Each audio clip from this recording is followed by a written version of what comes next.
महाराष्ट्राला सांगणाऱ्याची फार मोठी परंपरा आहे. त्यात स्वामी चक्रधरांना आपण कधीच विसरू शकणार नाही.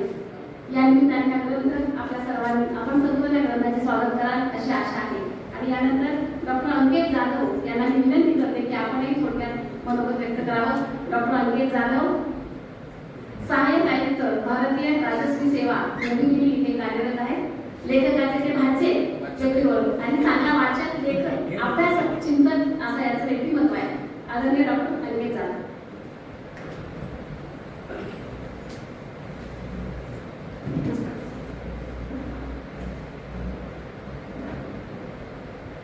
आदरणीय विचार मंचावरील आजच्या कार्यक्रमाचे सन्माननीय अध्यक्ष प्राचार्य डॉक्टर मामा जाधव, त्याचबरोबर ज्यांच्या हस्ते हा प्रकाशन सोहळा संपन्न होणार आहे असे परमपूज्य महंत डॉक्टर बाबासाहेब बिडकर बाबा, तसेच मंचावर उपस्थित असलेले आदरणीय सन्माननीय डॉक्टर कोमल ठाकरे सर, माननीय संदीप करत sir, doctor Bharatbhushan Shastri sir आणि सर्व मान्यवर.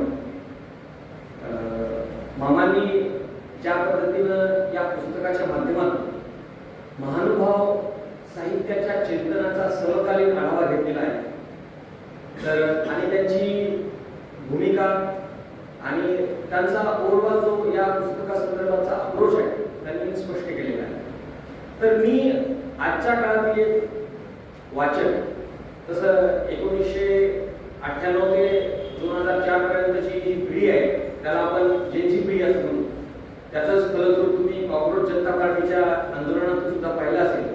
तर अशा या पिढीच्या माध्यमातून मी माझे विचार या पुस्तकासंदर्भात आणि एकंदरीतच मराठी वाचनाची जी चळवळ आहे आणि महानुभाव पंथाची जी चळवळ आहे, जो विचार आहे, तर ते थोडक्यात मांडण्याचा प्रयत्न करतो.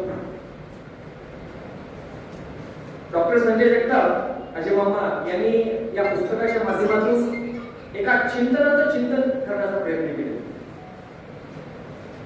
जेव्हा भक्तिमय चळवळ एकदम पीकला होती महाराष्ट्रामध्ये, तर अशा वेळेस समाज माध्यमावर, स्त्री चरित्रावर आणि एकंदरीत धर्मसत्तेवर एक क्रांतिकारक विचार श्री चक्रधर स्वामी यांनी घेतले. पंथीय आणि धार्मिक माध्यमातून त्यांना आपण परमेश्वराचा अवतार असं म्हणतो, तसंच तात्विक आणि सत्यशोधक वृत्तीतून त्यांना एक क्रांतिकारक विचाराचा मनुष्य आणि ज्यांनी या मनुष्य जन्माच्या, मनुष्य विचाराच्या आणि मनुष्य चेतनेच्या मर्यादा पार केलेल्या आहेत त्याला आपण अवतार स्वरूप असं म्हणतो. अशा पद्धतीचं मी त्यांना एक क्रिटिकल दृष्टिकोनातून मी पाहतो. तर हा एकंदरीत महानुभाव संप्रदायाचा जो विचार आहे तो मला असं वाटतो आजच्या कंटेम्पररी जीवनानुसार अत्यंत अनुकूल आहे. आजच्या जीवनात जिथे मानसोपचार शास्त्रामध्ये आपण पाहतो की जवळपास 5 ते 10% आजचं जनजीवन जे आहे ते मेंटल हेल्थ इलनेसेसना ग्रासलेलं आहे. अशा मेंटल हेल्थ इलनेसेसवर एक समप्रभुत्वात्मक मनाला दृष्टी देण्याचं काम हे अध्यात्म करत असतं.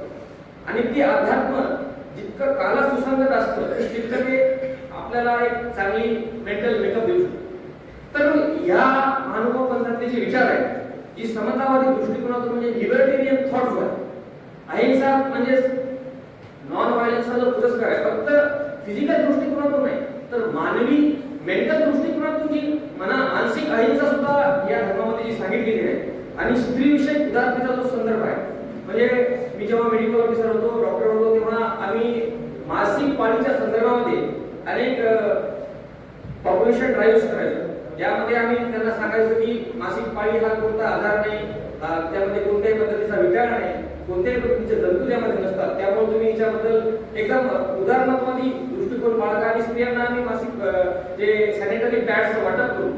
तर त्या काळामध्ये जवळपास 800 वर्षापूर्वी जिथे मायक्रोस्कोप नव्हता, ज्या काळामध्ये वैज्ञानिक दृष्टिकोन तितका प्रगत नव्हता, त्या काळामध्ये सर्वज्ञ चक्रधर स्वामी यांनी असं सांगितलं की ज्याप्रमाणे आपल्या नाकातून शेंबूड बाहेर येतो त्याचप्रमाणे जननेंद्रियामधून येणारं जे अशुद्ध रक्त आहे त्याला अशुद्धही म्हणता येणार नाही, फक्त एक बायोलॉजिकल प्रोसेसचं जे रक्त आहे. तर अशा पद्धतीचा क्रांतिकारक विचार त्यांनी मांडला. आणि या क्रांतिकारक विचाराचं फलद्रूप म्हणूनच महात्मा पंथ असो, महानुभाव पंथ एक चळवळ म्हणून उदयास आला. पण मी या महानुभाव पंथावरचे विचार आणि करण्यासाठी अनेक आहेत. मी एक आजचा युवा आणि एकंदरीत समाज परिस्थिती आहे त्यावर तुम्ही एक क्रिटिकल अनालिसिस एक माझं मत मांडतो. तर आज भारतीय समाज जो आहे तो एक एकतत्ववादी हिंदू आयडेंटिटीवर जातो आणि हा पूर्ण जगभरात असा फेनॉमेना आहे. म्हणजे तुम्ही इटली पहा, तुम्ही युरोपियन युनियनचे अदर देश पहा, एकंदरीत ट्रम्पचं जे वर्तवणूक पहा, त्यातून आपल्याला असं येतं की एक छत्री आयडेंटिटी खाली पूर्ण समाज जात आहे. त्याचप्रमाणे मुलं एक हिंदू आयडेंटिटी मधून आज आपला भारत समाज जात आहे. परंतु मानवी संप्रदायाचं मला असं दिसतं की याच्यामध्ये विशिष्ट एक वेगळ्या पद्धतीची भूमिका ते घेतात. म्हणजे 800 वर्षापूर्वी जेव्हा कर्मकांडाने हा समाज ग्रासलेला होता तेव्हा देवतेबद्दलची जी भूमिका, जीव, देवता, प्रपंच आणि परमेश्वर हे चार मूलतत्व आहेत, त्यामध्ये देवतेबद्दलची जी भूमिका महानुभाव संप्रदायाने घेतली होती की तुम्ही देवतेची भक्ती करू नका, म्हणजे तिच्याकडे जाऊ नका. तर एक मला तबका आज महानुभाव संप्रदायाचा असा दिसतो की तो या शिकवणीला खूपच जास्त दांभिक आणि कर्मठ वृत्तीने घेतात. त्यामुळे माझ्यासारखे युवा आहेत, माझ्या पिढीतले जे लोक आहेत त्यांना एक कन्फ्युजन निर्माण झाले. म्हणजे एकंदरीत बाकीच्या सत्तेसोबत आपण जोडून कसं करावं.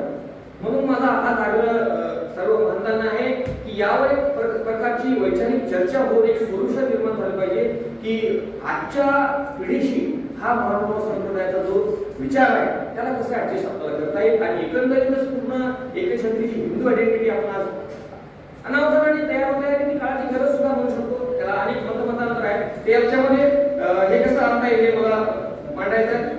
त्याचबरोबर महानुभाव संप्रदायाचा जो क्रांतिकारक विचार आहे तर त्याला एक सत्यशोधक वृत्तीनं माझ्या मामांनी मांडलेला आहे आणि त्यांच्याच विचारांचा माझ्यावर प्रभाव आहे. जेव्हाही मला काही जीवनामध्ये अडचणी येतात, तात्विक दृष्ट्या माझं मेंटल मेकअप हलतो तेव्हा मी महानुभाव संप्रदायाच्या दृष्टिकोनातून आधार घेत असतो. तर माननीय बाबासाहेब बाबांचा सुद्धा मी आध्यात्मिक आधार घेतो. मेरठला असताना त्यांची भेट घेतल्यानंतर अत्यंत क्रांतिकारक त्यांचा विचार मला जाणवला होता. तर कदाचित मी माझ्या बोलण्यातून जे माझ्या पिढीचं कन्फ्युजन आहे तर ते मांडण्याचा प्रयत्न केला आणि माझी सर्व यांना अशीच अपेक्षा असेल की हे जे माझं कन्फ्युजन आहे बाबा तर ते तुम्ही दूर करून आजच्या दृष्टिकोनातून आम्हाला एक मेसेज द्या की हे सगळं बाकीच्या जीवनासोबत महानुभाव संप्रदायाला आम्ही कसं ऍडजस्ट करू आणि कशा पद्धतीने